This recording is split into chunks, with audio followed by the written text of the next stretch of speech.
Welcome friends. I hope assignments are going on well and you are benefiting from the lectures for English literature for competitive purposes, competitive exams. So, today we meet, and last time if you would remember we were talking about the end of the Elizabethan era. We were talking about King James of Scotland, who assumed the throne of England and pride in the English identity, patriotism, etc. So, we stopped there last time. Today we will be talking about the 17th and early 18th centuries, but please do not make any mistakes. We are going to go back and forth with earlier era as well, because as I always keep telling you or reminding you that the Greeks, the Shakespeare, and there are other works, the canonical works that are always there. So, at least in the exercises that we do every day as part of this course, we will be referring to them. Okay, so do not get too disturbed about the fact that where are the questions which are exactly pertaining to these topics. I may ask you questions from earlier eras as well as from succeeding eras. Exercises always remain independent of the other topics that we discuss.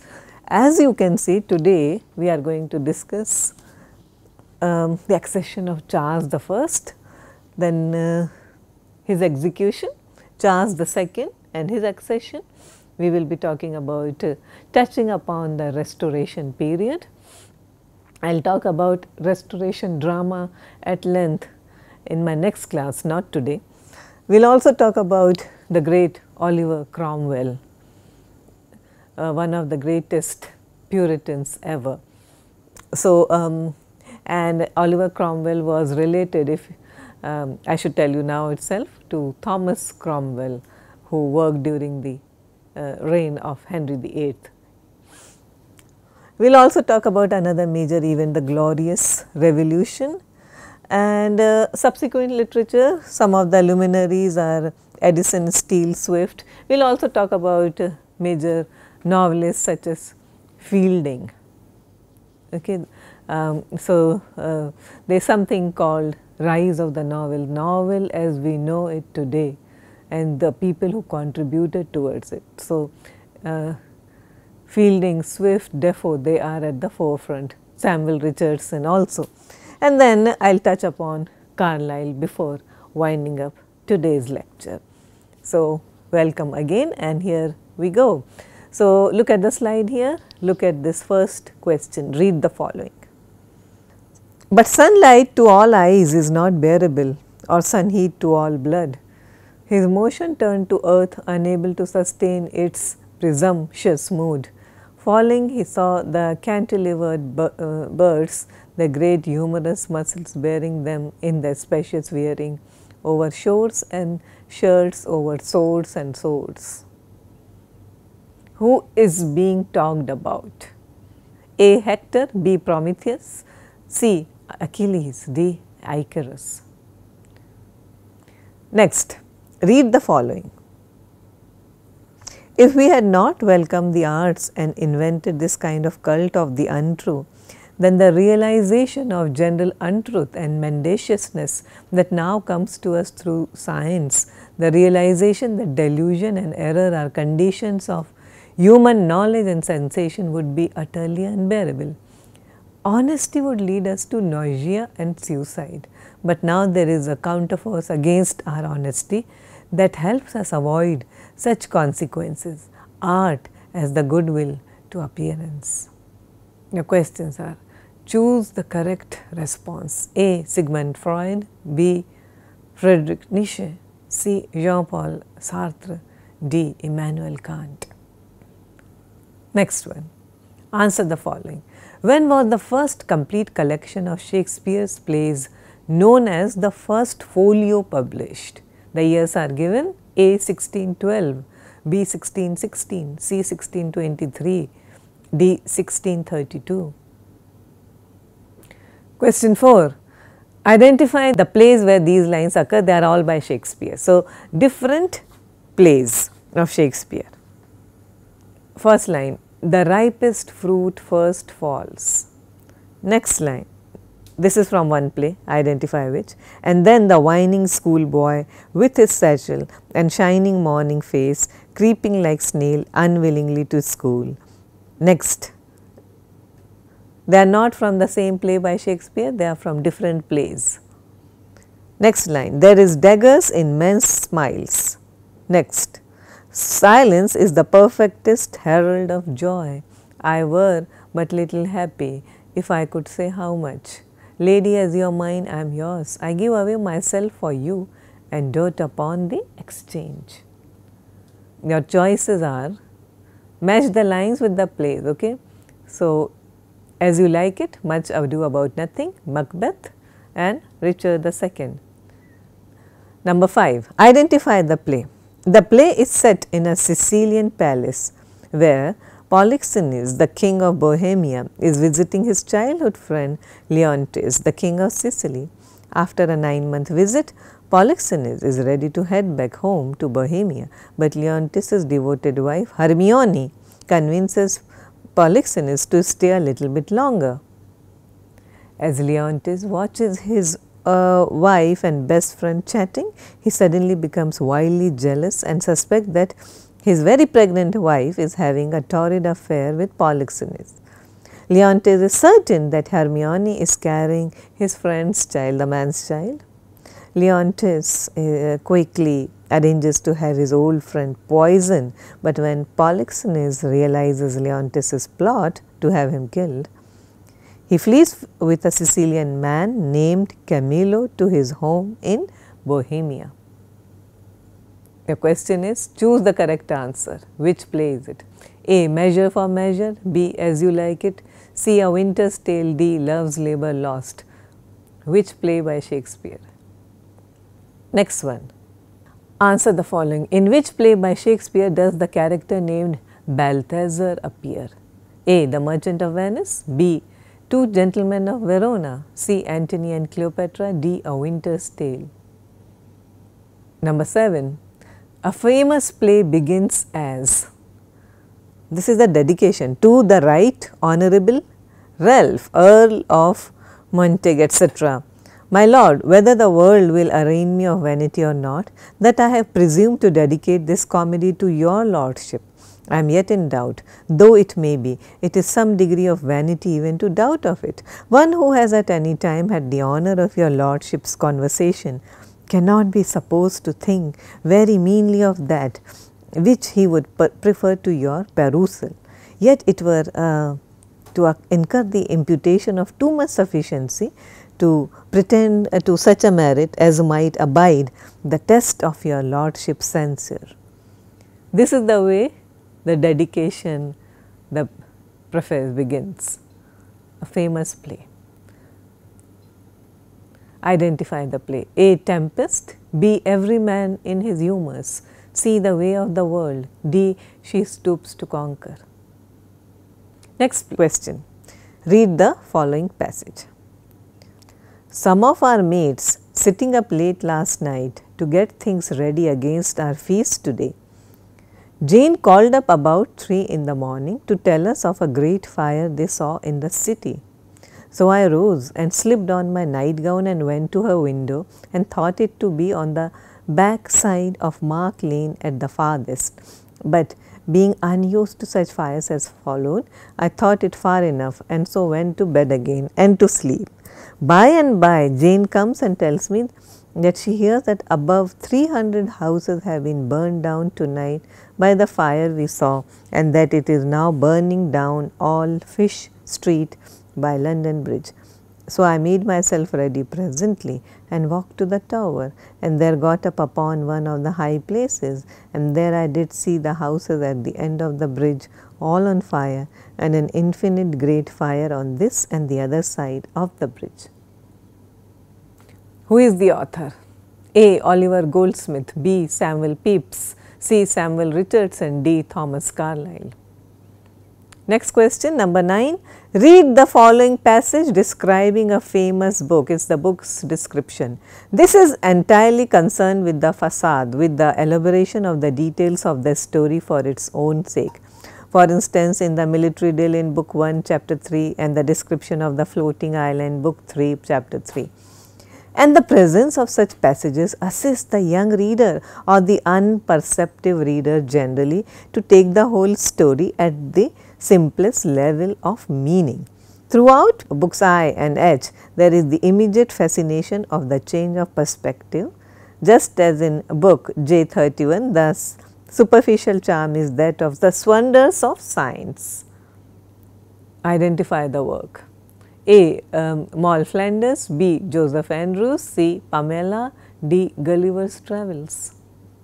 Number 10. Read the following passage.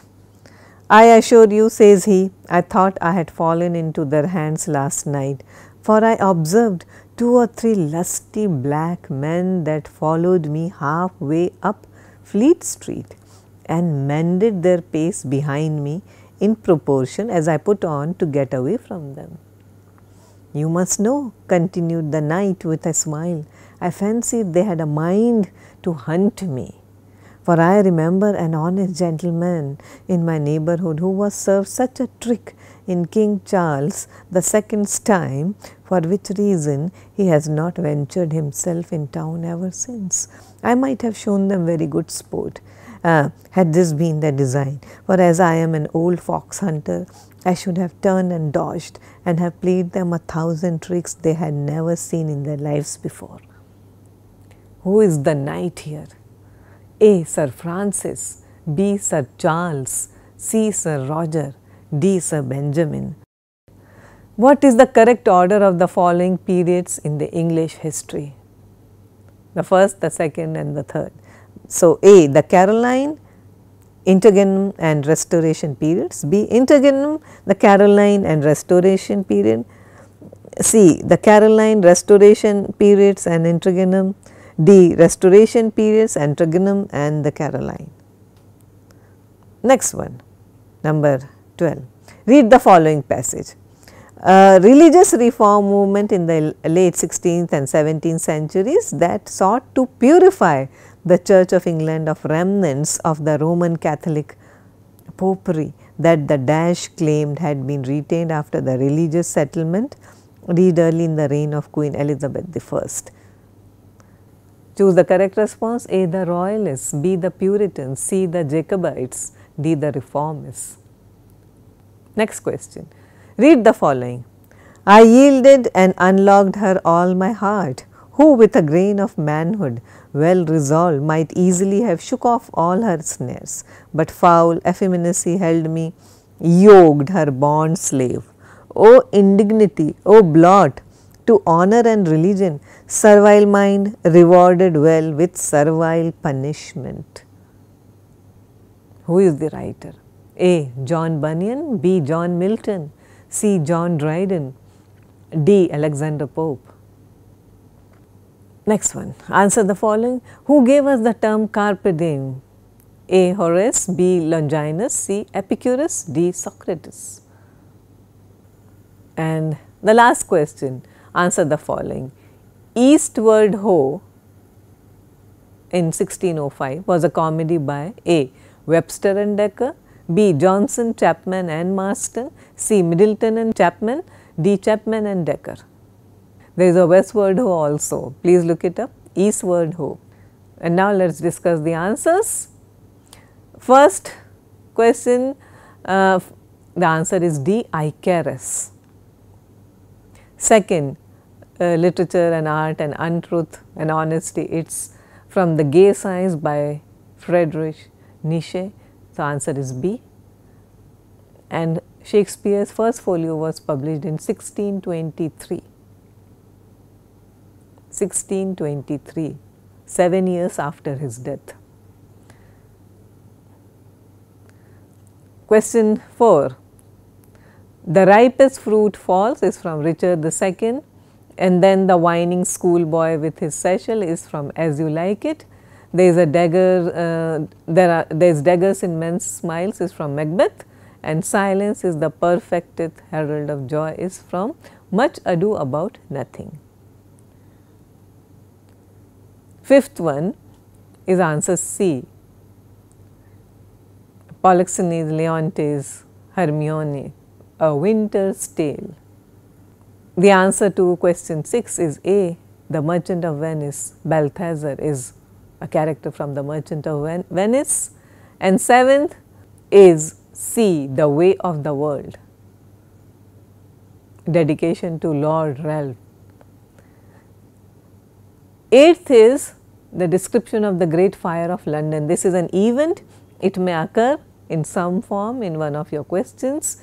Is the passage is from the diary of Samuel Pepys. Answer is B. And 9th one, description of Gulliver's Travels, D. The knight in question D is question 10 rather is Sir Roger, is from Sir Roger de Coverley Essays and Papers by Addison, published in Spectator. So, this is something that you ought to know, one of the best writers ever. According to Samuel Johnson, you want to learn good English, you want to write elegantly, start with Joseph Addison. The correct order is the Caroline, Interregnum and Restoration period. Caroline period belonging to the two Charles. 12 is B, the Puritans, and 13 is again B, John Milton, and the poem is Samson Agonistes. Carpe Diem was first given to us by Horace. Answer is A. And 15th is B, Johnson, Chapman and Marston. 3 people wrote Eastward Ho. Let us discuss some major events, major names and major movements. So, just now we talked about Carpe Diem. Now, Carpe Diem is a Latin word literally meaning pluck the day. Remember, it means pluck the day. It was a phrase used by the Roman poet Horace to express the idea that one should live or one should enjoy life while one can. This is important to remember. The phrase Carpe Diem appears in Horace's Odes, and there you can translate it to plug the day, trusting as little as possible in the next one. Now, generally or as of today, Carpe Diem has become better known by a less literal translation, seize the day. And this sentiment has been expressed in many literatures, but is especially present in the 16th and 17th English poetry. The most prominent examples, most prominent poets are Robert Herrick, okay, who wrote To the Virgins to Make Much of Time, seize the day, gather ye rosebuds while you may, and also Andrew Marvell's To His Coy Mistress. So, these are the Elizabethan poets, and you have to remember that. Carpe Diem, the metaphysical poets, you have to remember them and understand them, extremely important. Their simile, their imagery, the turn of phrases, and the other day we were using the term conceit, so you have to understand that. When I began today's class, I talked about Charles I. So, what is so important about this so-called Caroline period, 1625 to 1649, Charles I, and then followed by Charles II also. Now, Charles I was King of England, Scotland and Ireland.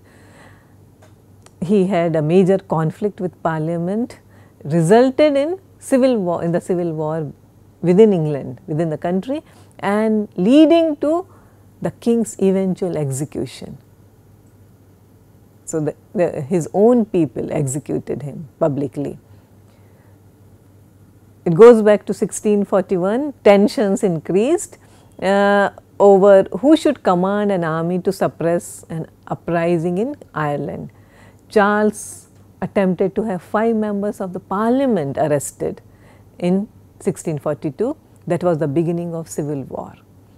The royalists were defeated, the supporters of Charles were defeated by 1645 to 1646 by a combination of Parliament's alliance with the Scots and the formation of the new model army.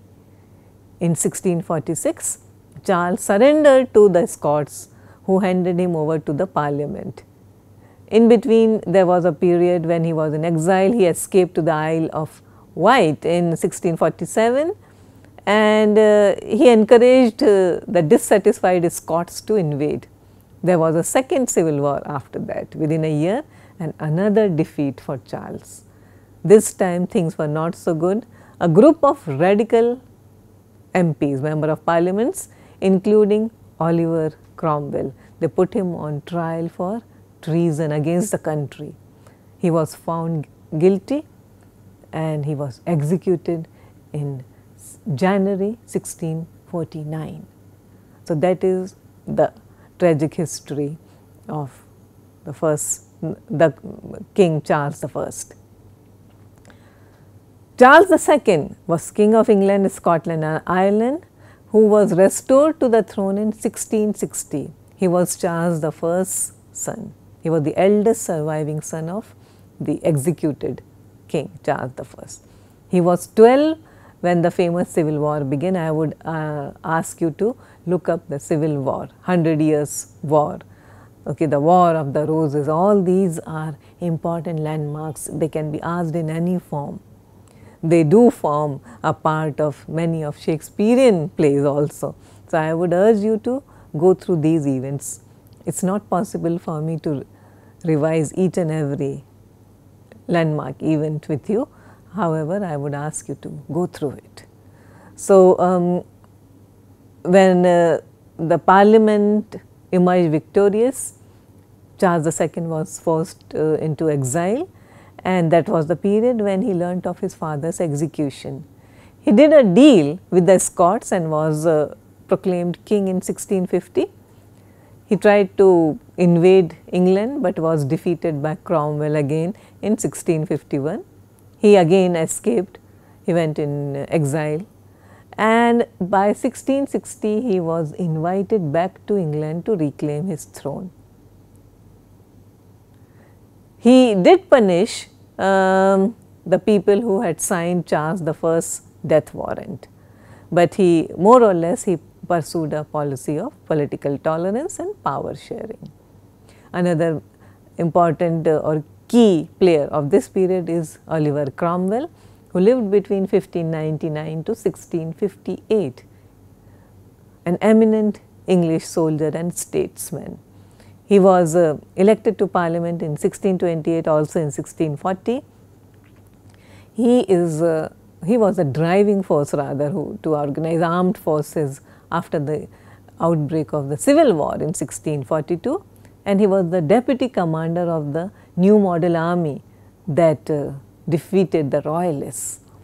After the execution of King Charles I, Cromwell served in the Rump Parliament and set to reform the legal system, in part through the establishment of something called the Blue Laws. So, this is again something that you should know.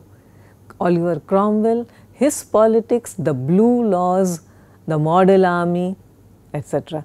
He commanded campaigns in Ireland and Scotland in the early 1650s, and he was also appointed the Lord Protector, one of the highest positions of England, Wales and Scotland, also Ireland, from 1653 till his death.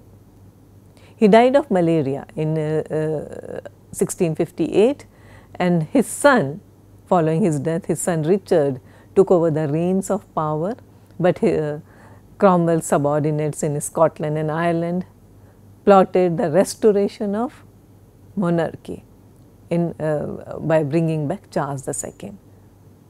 This is the beginning of the British Republic giving way to monarchy again in 1660. There is another important concept that you should know about, the Clarendon Code. The Clarendon Code was a series of 4 legal statutes passed between 1661 to 1665, which re-established the supremacy of the Anglican Church after the interlude of Cromwell's Commonwealth, and it also ended toleration for dissenting religions. We are moving toward the Restoration period, and of course, Restoration literature, which was written after the restoration of the monarchy in 1660. So, Charles II and restoration of the monarchy following the period of the Commonwealth. By this time, the reign of William III and Mary II, it had begun, and the ethos of courtly and urban fashion was as a result Protestant, sober and pious, in contrast to the sexually and intellectually libertine spirit of the court life during Charles II. The typical literary forms of the modern world emerged during this period, including the novel, biography, history, travel writing and also journalism. All these genres gained confidence during the Restoration period. Also, new scientific discoveries and philosophical ideas, as well as new social and economic conditions came into play. An important, a very important period when several new things started happening. It is also a period where there was an influx of the so-called pamphlet literature and too much of politico-religious kind of pamphleteering. We should also remember John Bunyan's great allegory, Pilgrim's Progress, that we keep referring to, alluding to, it belongs to this period.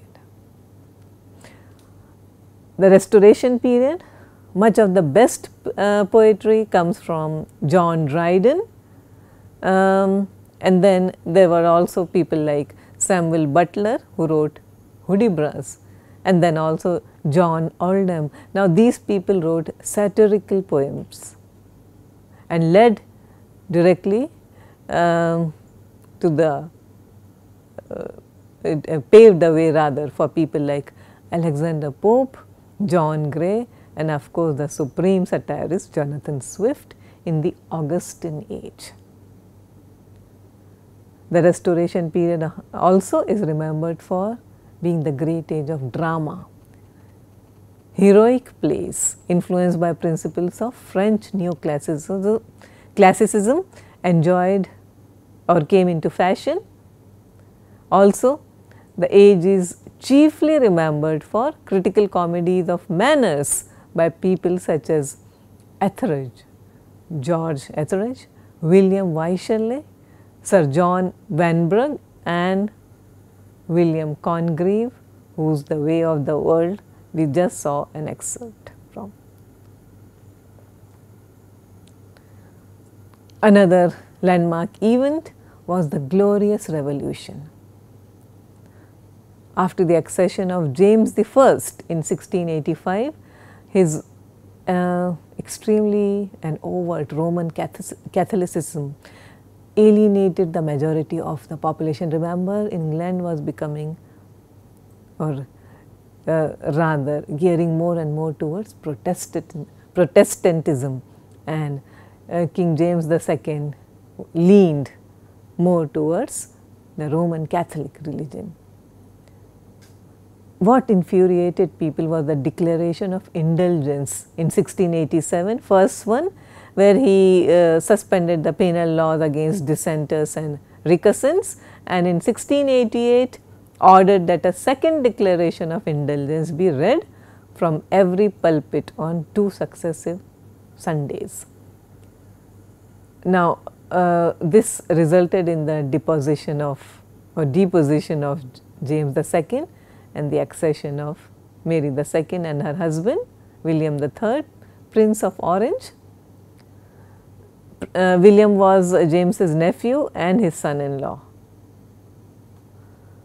The appointment of William as the king lent credibility to John Locke's theory of social contract.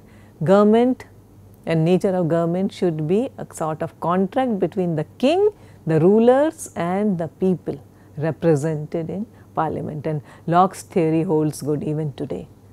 Parliamentarians and supporters of democracy, they talk about the social contract theory.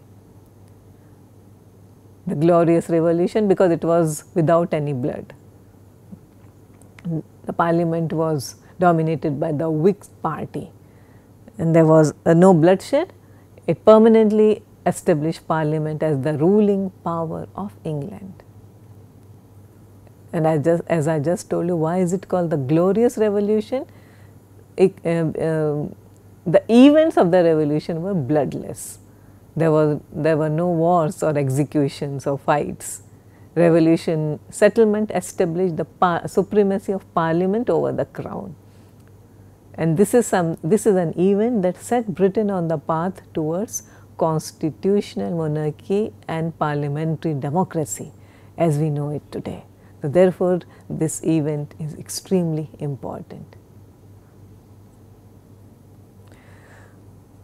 I will be doing a restoration drama and the Augustan age or neoclassicism very soon, but before that I wanted to discuss few prominent prose writers and novelists. So, Joseph Addison between 1672 to 1719, one of the best and the greatest, a leasing prose stylist of the early 18th century.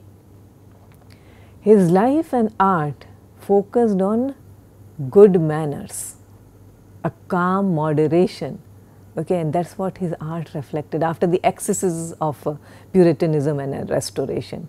He tried to achieve a golden mean of moral refinement and witty morality and a capacity to popularize culture. He is remembered as an essayist, as a writer of distinguished writer of prose, but one of his poems and one drama caught the public's attention at that time. The Campaign, written in 1704, is a eulogy in heroic couplets of Marlborough's victory at Blenheim. So, the Campaign, and then there is a tragedy called Cato, C-A-T-O, in 1713, written in strict conformation to the unities, okay, unity of time, place and action. Cato also is distinguished because it became extremely popular in America with George Washington and other important personalities of the American revolutions. Addison's writings led to a career in government and brought him the high office of Secretary of State in 1717. He collaborated with his friend Richard Steele and tried with ironic and gossipy kind of prose in for the paper The Tatler. It was a tri-weekly periodical of news and essays. Addison and Steele also collaborated on another ambitious periodical, The Spectator, between 1711 and 12. It appeared every day except Sunday, and it was a single sheet chiefly filled by the lead essay. These essays are important because they sort of formed a sequence for the modern serial, a running commentary on the customs, follies of the times, morals, philosophy and literature of the time. What we find in today's journalism owes a lot to the writings of Addison and Steele. Who is the Spectator? He is a mythical character, a mellow, subdued philosopher, and along with 4 other members of his club, they are all representative types of various walks of life. One of them is Sir Roger de Coverley, The series which deals with this group is often called Roger de Coverley papers. Okay, the first of our society. So, the knight that we were talking about in the previous passage, Sir Roger. Edison, along with Steele, quote unquote, he found the model of a middle style between pedantry and garrulity, exact without apparent elaboration, always easy. These are the quotes that we attribute to them. And as I told you in the beginning, Dr. Samuel Johnson, the great lexicographer, he advises us that whoever wishes to attain an English style, familiar but not coarse, and elegant but not ostentatious, must give his days and nights to the volumes of Edison, highest praise indeed. So, that is Joseph Edison, and we move on to another worthy of that period, Henry Fielding, who lived between 1707 and to 1754. English novelist, his career is on the cusp of two major literary developments of the 18th century, decline of the drama, we will talk about why and when that happened, and the rise of the novel. Fielding, though, did write a comedy, The Miser, which is based on Moliere's play, and then he also wrote one satire of permanent appeal, which is called The Tragedy of Tragedies, or The Life and Death of Tom Thumb the Great, 1730, which is a sort of burlesque heroic drama. Two plays of political satire, Paskin and The Historical Register. They were principal cause for the Licensing Act of 1737. So, these plays sort of ended Fielding's theatrical career because there was something called the Censorship Licensing Act, and these two plays, Pasquin and The Historical Register, they led the rulers and the parliament to impose a stifling kind of censorship, and thus ended the theatrical career of Henry Fielding. Between 1739 and 41, he got out 3 issues a week of The Champion, a periodical in the tradition of The Spectator. He also devoted himself to the practice of law and the enforcement of the law. Okay, so, this is what he wrote a lot, and he also practiced law as a justice of the peace. An important work by him is Joseph Andrews, but he was sort of inspired in quotes by Samuel Richardson's Pamela, which was published in 1740, which where Richardson tried to idealize chastity, but ironically also ended up emphasizing the material rewards which accrue for the chaste young woman. Henry Fielding wrote a sort of satire called Shamela in 1741 and parodies Pamela by making its subtext very overt. That is, Shamela tried to tempt her seducer and led him into comfortable matrimony of sort. Some of you may find it misogynist, but that is the way it is. In 1742 comes his most memorable work, Joseph Andrews. He began it as a parody of Pamela. Pamela's virtue is transposed to her brother Joseph, but gradually expands into a very broad comic narrative. There is also the character of Parson Adams, who is an idealist, but he is very inconsistent. In English fiction, of course, Joseph Andrews is the first to bring about a number of memorable characters and memorable situations. he sort of experimented with something called the comic prose epic, and was influenced both by the styles of very different styles of Odyssey as well as Don Quixote, and therefore the importance, the significance of Joseph Andrews.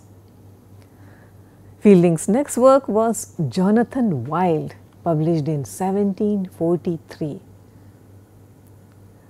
Ostensibly, it is about glorification of a famous criminal, by ironically showing us that the greatness we admire in distinguished characters of history is not very different from the moral quality of successful criminals.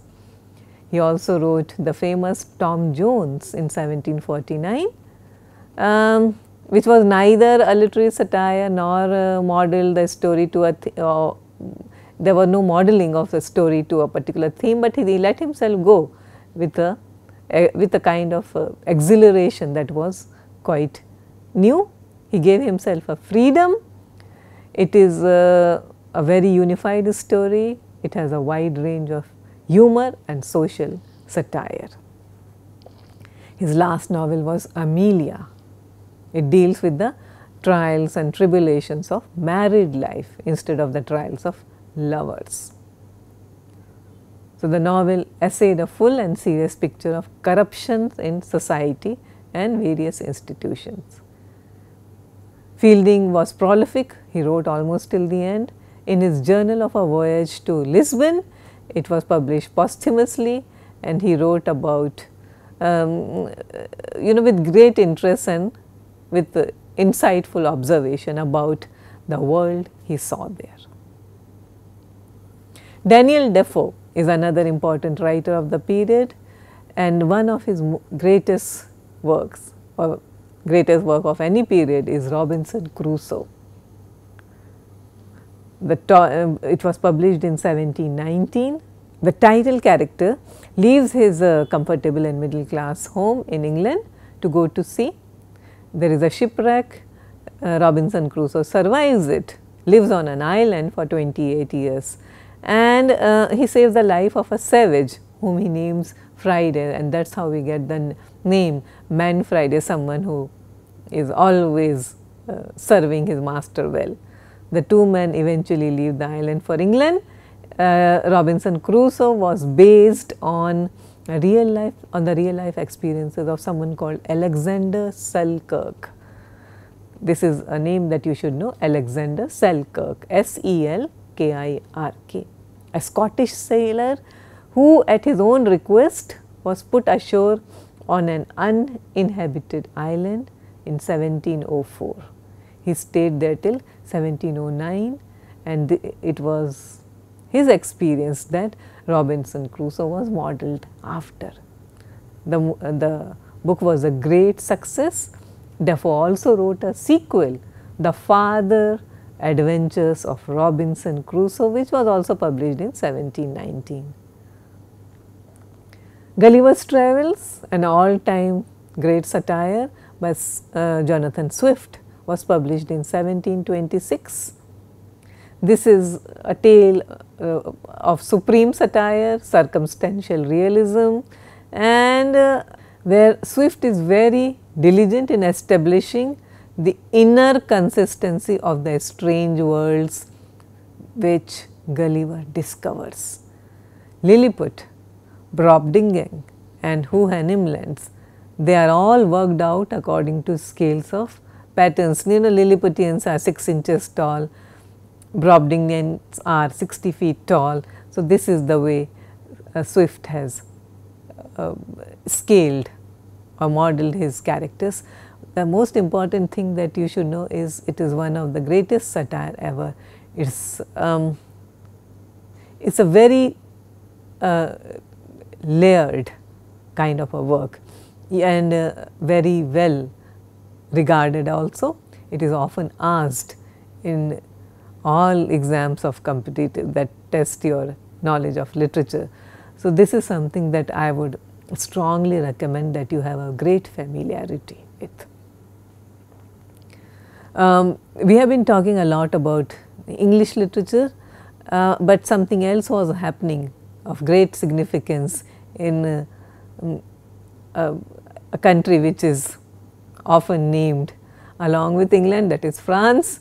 So, Diderot's Encyclopedia, I am talking about Diderot's Encyclopedia. Denis Diderot, who was a French philosopher, mathematician, physicist, okay, and this is his friend Jean Le Rond d'Alembert. They edited and wrote portions of the encyclopedia in 17 folio volumes of text plus 11 folio volumes. Okay, so this is the beginning of the modern day, what we today refer to as the encyclopedia. So, I wanted to particularly refer, it is not a digression, but something that was happening simultaneously in some part of the world. Okay, so between 1751 and 1780, philosopher and art critic and of course writer Denis Diderot, along with his friend Jean Le Rond d'Alembert, he came up with the encyclopedia. The first 7 volumes were published in Paris. Volumes 8 to 17 had to be published under a false Neo-Kettle imprint. The main work appeared between 1751 and 1772. As we move towards the 18th century, there is one name that stands tall, that is Thomas Carlyle, British historian and social critic who lived between 1795 and 1881, also called the Sage of Chelsea. Many people regard him as the conscience of the 19th century England. He was a Scot and who condemned, castigated the foundation of materialism, profit making, competitiveness. Okay, he disregarded all these vices, influenced by the works of German romantics and transcendental philosophers. For example, Goethe and Kant and Fichte. From 1826 to 34, Carlyle wrote essays for the Edinburgh Review, including the famous essay called Essay on Burns. His masterpiece of this period was Sartus Resartus, also called The Tailor with a New Suit of Clothes. So, this is important. Thomas Carlyle, the author of Sartus Resartus, The Tailor with a New Suit of Clothes. 1833, the book claims to be the autobiography of a philosopher whose German name means Godburn Devildung, professor of things in general at don't know where university. Is a satire of sorts. Satire, as you would understand, was something a very important feature of all great works of literature of that period, the period that we have today talked about, the 17th and the early 18th century. And just to give you a trivia, please look at the title of Robinson Crusoe. Look at the slide here. I cannot remember, I could not remember the entire title.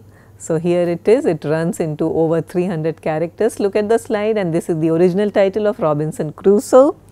The life and strange surprising adventures of Robinson Crusoe, of York mariner who lived 28 years all alone in an uninhabited island on the coast of America near the mouth of the great river of Oronoque, having been cast on shore by shipwreck, wherein all the men perished but himself, with an account how he was at last as strangely delivered by pirates.